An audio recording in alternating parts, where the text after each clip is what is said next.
నమస్తే. ఒక పాత్రికేయులు సంపాదకులు ఆల్మోస్ట్ ఆల్ హెడ్ ఆయన ఒక వీకెండ్ కామెంట్ అని చేశారు. ఏమని కామెంట్ చేశారు? నిజంగా విజయ్కి తమిళనాడు ముఖ్యమంత్రి సూపర్ స్టార్ తలపతి విజయ్కి, అలాగే ఒకప్పటి ముఖ్యమంత్రి ఆంధ్రప్రదేశ్ ముఖ్యమంత్రి ప్రస్తుత పులివెందుల ఎమ్మెల్యే జగన్మోహన్ రెడ్డి గారికి పోలిక అని కొంతమంది సోషల్ మీడియాలో వాళ్ళ సొంత ఛానల్లో డంకా బజాయించి శంకలు గుద్దేసుకుంటున్నారు.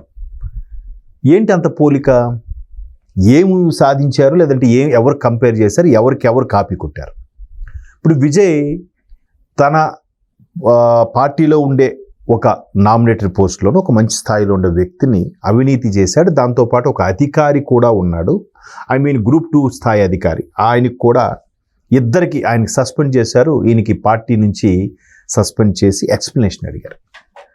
సో మ్యాక్సిమం వీలైనంతగా ట్రాన్స్పరెంట్గా ఉండడానికే ప్రయత్నిస్తున్నాడు ఆయన.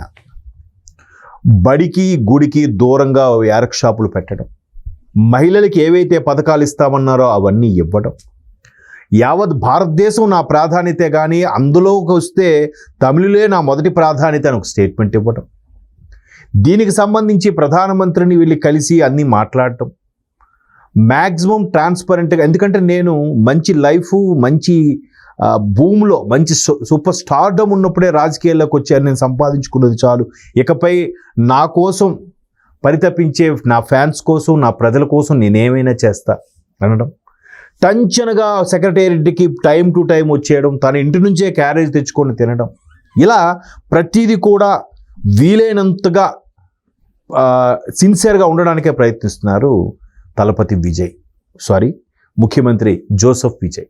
మరి ఇక్కడ జగన్మోహన్ రెడ్డి గారు తన ఇల్లే, తన ఇంట్లో ఉన్న ఆ ఛాంబరే సెక్రటేరియట్, ఆ ఛాంబరే అధికారిక నివాసం, ఆ ఛాంబరే అధికారులతో సమీక్ష నిర్వహించే రూము, ఆ ఛాంబరే మంత్రులతో క్యాబినెట్ సమావేశం పెట్టుకునే రూము, అన్నిటికీ అదే గది, అదే ఛాంబర్, అదే పొజిషన్, కెమెరా యాంగిల్ కూడా అక్కడే ఉంటుంది. మీరు అబ్జర్వ్ చేశారో లేదు గడిచిన 5 ఏళ్లలో. మరి ఎంత తేడా? పైగా ఆయన ప్రతిదీ అవసరమైతే ప్రజల్లోకి వెళ్తున్నాడు. గతంలో ఇండస్ట్రీలో చేసి వచ్చిన వ్యక్తిగా ప్రతి ఇండస్ట్రీలో ప్రతి చిన్న టెక్నీషియన్ అయినా, చిన్న స్థాయి నటుడు వచ్చినా కూడా ఆయన కలిసి ఆయనతో బొకే ఇస్తే కూర్చోబెట్టి మాట్లాడి వాళ్ళతో ఫోటో కూడా దిగుతున్నాడు. మరి ఈయన సొంత పార్టీ నాయకులనే కూడా కలవడానికి వీల్లేనంత బిజీ అయిపోయాడా? కలవనివ్వలేదా? సరే, మాట్లాడితే అందరూ చెప్పేది ధనుంజయ రెడ్డి, కేఎన్ఆర్, ఎవరు మన సజ్జల గారు, వీళ్ళందరూ కానివ్వలేదు, కావాలనే కలవనివ్వకుండా చేశారు అంటారు. మరి నాయకుడికి అది ఉండాలి కదా. నా గురించి ఎవరెవరు వస్తున్నారు, ఏంటి ఈరోజు ఎంతమంది కలిసారు, రేపు వాళ్ళ అపాయింట్మెంట్, ఎల్లుండి అపాయింట్మెంట్, లేదా కెమెరాలు చూసి ఏంటి ఎంతమంది ఉన్నారు, ఒక త్వరగా పంపించండి అని చెప్పాలి కదా. లేదు. సరే, ఇవన్నీ పక్కన పెడితే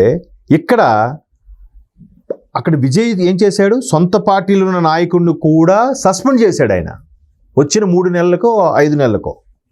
మరి ఈయన తన మాజీ మంత్రి కుమారుడు ఒక బైక్ యాక్సిడెంట్తో ఒకరిని చంపేస్తే 18 ఏళ్ళ కుర్రాడి మీద కేసు పెడతారా? అంటే దాన్ని వెనకేసుకొస్తున్నావా? దాన్ని నువ్వు సమర్థిస్తున్నావా? లేదా తమరు చెప్తున్నారు కానీ ఆ కుర్రాడి మీద కేసు వేయకుండా వదిలేయాలా? గుంటూరులో ఒక 3 కుర్రోళ్ళు గంజాయి తీసుకొని రోడ్డు మీద నానా హల్చల్ చేస్తే పోలీసులు ఇన్స్టెంట్ జస్టిస్ కింద వాళ్ళని చితకబాదితే వాళ్ళ తరపున మీరు మాట్లాడతారు. సరే, ఇక్కడ సీదిరి అప్పలరాజు గారు తాల కుమారుడి మీద నీకు సానుభూతి ఉంది, మీ పార్టీ వాడు కాబట్టి మాట్లాడారు. మరి ఇదే కోడికత్తి సీన్ కూడా జరిగిందిగా. సుమారుగా 5 ఏళ్ళు నేరము రుజువు అవ్వక, నిజంగా ఆ కుర్రాడు నేరము చేయకుండా శిక్ష అనుభవించాడే. వాడికి బయటకు వచ్చాక ఉద్యోగం ఎవరెవరు? అందరూ వింతగా చూస్తున్నారు. ఆ తల్లి తన తమ్ముడైతే ఎంత ఇబ్బంది పడ్డారో, ఎన్ని స్టేషన్లు తిరిగారో, ఎన్ని కోర్టులు మెట్లు ఎక్కారో. మరి అప్పుడు వాడు చిన్నపిల్లాడే కదా అనే కన్సర్న్ మీకు ఎందుకు రాలేదు? పైపెచ్చి మీరు కంపారిజన్ ఏంటి?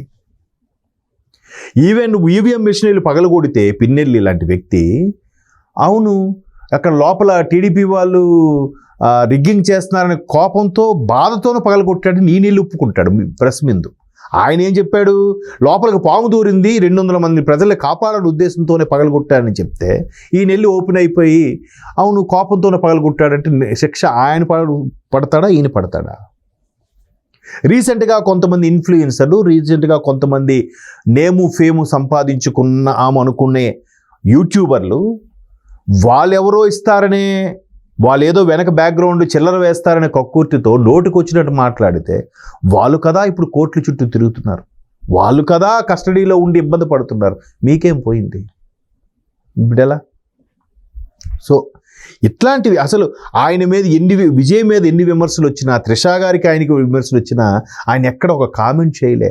ఆయన మనుషులు కూడా ఎక్కడ దానికి ఖండించడం కానీ తప్పుకోవడం అందరూ కాముగా ఊరుకున్నారు. అదే ఇక్కడ మీకు ప్రభుత్వం మీద సమస్యలు ఎవరైనా ప్రశ్నిస్తే మీ ప్రభుత్వం ఉన్నప్పుడు పవన్ కళ్యాణ్ గారికి 3 భార్యలు, లోకేష్ గారు పప్పు మాట్లాడడం రాదు, చంద్రబాబు నాయుడు ముసలైపోయారు, ఆయన రాజకీయ ఇదే మాట్లాడేది, మీరు వ్యక్తిగతమా మాట్లాడేది?